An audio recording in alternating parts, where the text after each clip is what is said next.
आणि काल लोकसभेमध्ये एक मोठा ड्रामा पाहायला मिळालेला, घुसखोरीचा प्रयत्न झालेला आणि सुरक्षेमधल्या या अक्षम्य चुकीबाबत लोकसभा सचिवालयानं कठोर कारवाई केली आहे। 7 सुरक्षा रक्षकांना निलंबित केलं जात आहे। लोकसभेचं कामकाज सुरू झालंय, आपण थेट जातोय। उत्तर सभा पटल पर रखा हुआ है।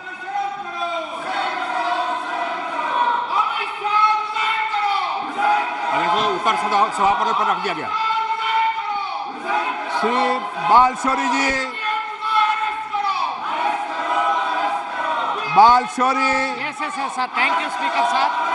Sir, whole world is racing towards net zero emission and adopting green energy initiatives.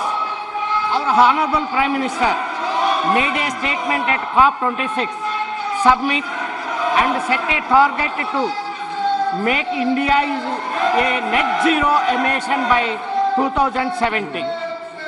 We have a target of 500 gigawatt of renewable energy by 2030, but we are far from the target. Pollution levels across the cities in India are increasing and Delhi is the worst. We all know the fact. This is an important need of capacity additions of green energy to reduce pollution levels. Sir, my question is, apart from framing guidelines to the states for allotting of the unproductive land, has central government taken initiative to allot the barren land that belongs to central government?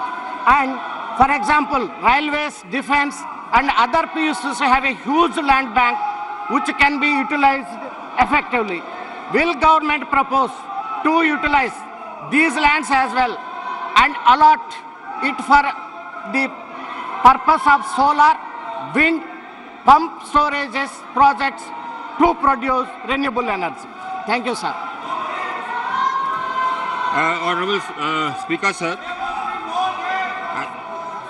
contrary to what the honorable member thinks, we are well on our way to achieving our target. Our established capacity today is 186,000 megawatts of non-fossil fuel capacity, and I have another about 114,000 megawatts under construction. Apart from that, I have almost 55,000 megawatts under bid. So, एक minute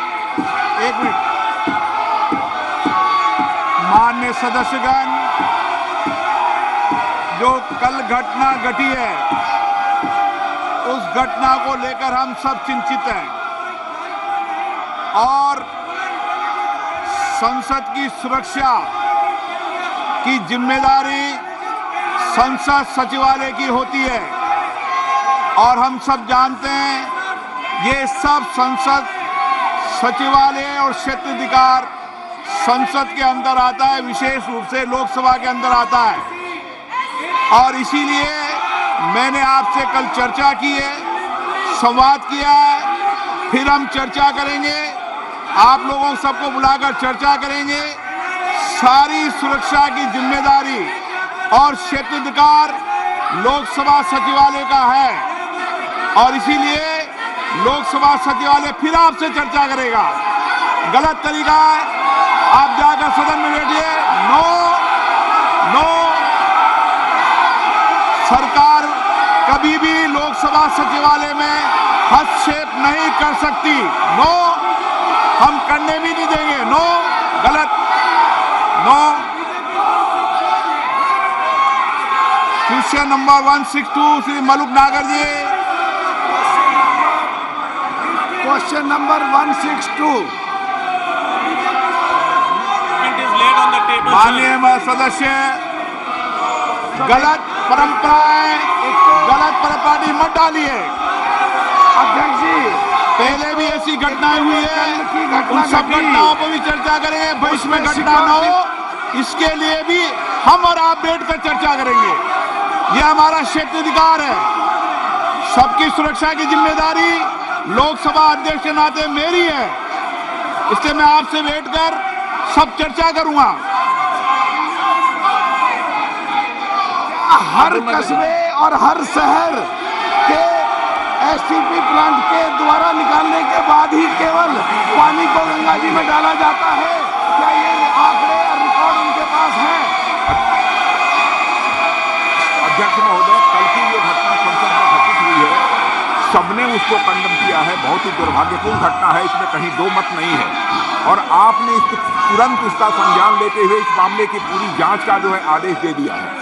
मैं समझता हूं कि भविष्य में हम सारे सांसद, चाहे वो पक्ष के हों अथवा प्रतिपक्ष के हों, सभी को सावधानी बरतने की आवश्यकता है ताकि जिनको भी हम पास देते हैं ऐसे व्यक्ति को पास न दिया जाए जो जाकर इस प्रकार की अराजक स्थिति संसद भवन के अंदर पैदा कर दे। यह हम सभी को, केवल सत्ता पक्ष ही नहीं बल्कि दूसरे पक्ष के लोगों को भी यह सावधानी बरतने की जरूरत है।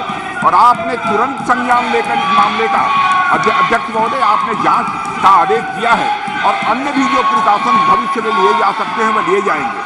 और अध्यक्ष महोदय, आपकी जानकारी में मैं यह भी लाना चाहता हूं कि यह हमारा ये पुराना संसद भवन है, उसमें भी इस प्रकार से बराबर जो नारेबाजी की घटनाएं और पेपर फेंकना और तरह तरह की जंपिंग की घटनाएं पिछले जो हमारा पहले का पार्लियामेंट है उसमें भी पहले हो चुकी हैं। मैं समझता हूं कि सभी को मिलकर इस घटना को कंडेम करना चाहिए और जांच रिपोर्ट जो आपने दी है और साथ ही भविष्य में क्या क्या प्रिकॉशंस लिए जाने चाहिए इसका भी आपने निर्देश दिया है अध्यक्ष महोदय।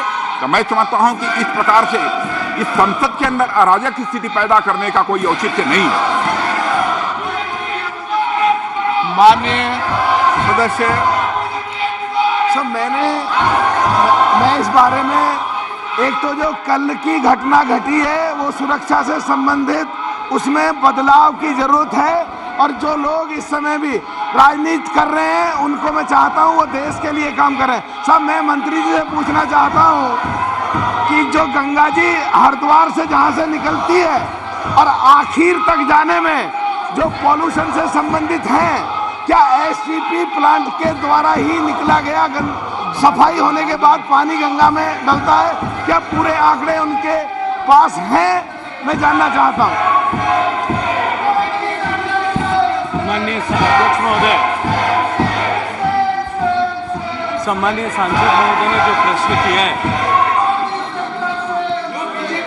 कि हरिद्वार से गंगा जी प्रारंभ होती है, मुझे लगता है कि उनको ठीक से संज्ञान में लेने की आवश्यकता है। गंगा जी देवप्रयाग से तीनों धाराओं के मिलने के बाद में प्रारंभ होती है।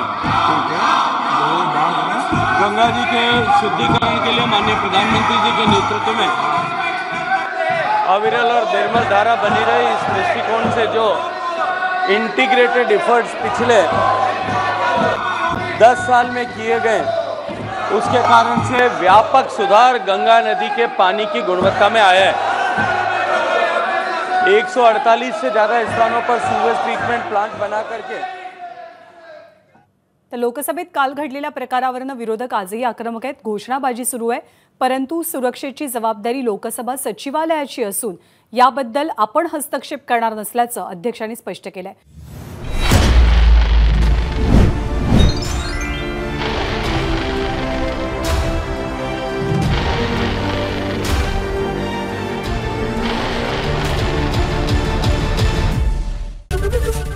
एबीपी माझा, उघडा डोळे बघा नीट। छगन भुजबळ सध्या बोलतात, थेट जाऊया।